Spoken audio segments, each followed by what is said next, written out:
Au bout du couloir, le blues est toujours là. Pourtant j'étais en bas, au ras de 6 étages, avant de remonter d'en face d'où est ma perte, à l'âme froide et noire de celle qui m'a brûlé. Selon les pluies d'hier, est remontée la terre, et la cadence des mots est toujours à l'envers. Ces soirs de misère, je veux dire que reviennent les rivières de haine qu'on déversa sur moi, quand le cœur plein de peine, je les revois et peine à en faire des barins. Ma porte est ailleurs, elle porte le bonheur, mais un regard acerbe transperce encore mes pas. La grandeur des missives, dans la pâleur aride, ceux qui ont fait le tour savent ce qu'il faut servir. C'est comme l'histoire, chacun oublie à sa manière, en faisant ne pas taire les erreurs de l'espoir. Les empereurs ont échoué, pourquoi recommencer? Les tueurs se sont fait tuer, au pas ils avançaient. Le malheur du passé, de leçon devrait servir, lui devrait mourir à la sueur des damnés.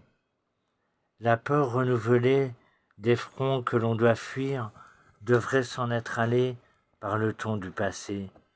Des martyrs et de la guerre inutile pour couvrir le monde défendu à la ronde devrait mettre en place sa détestation fondue, et nul ne serait assez aigri pour la trouver féconde.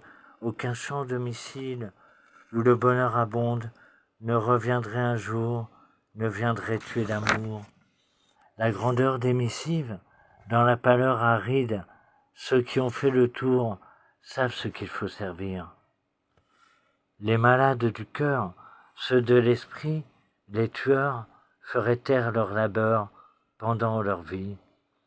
Ils ne se vengeraient pas sur une autre Russie des morts au champ d'honneur qu'on ne boit ni ne mange, de leur imaginaire, de leur âme en dérive, qui engrange un silence sur le plan de l'avenir.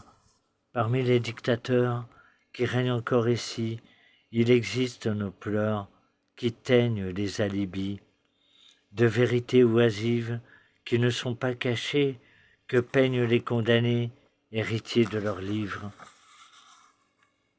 La candeur qu'on délivre, sans un coup, sans une arme, est un principe moral.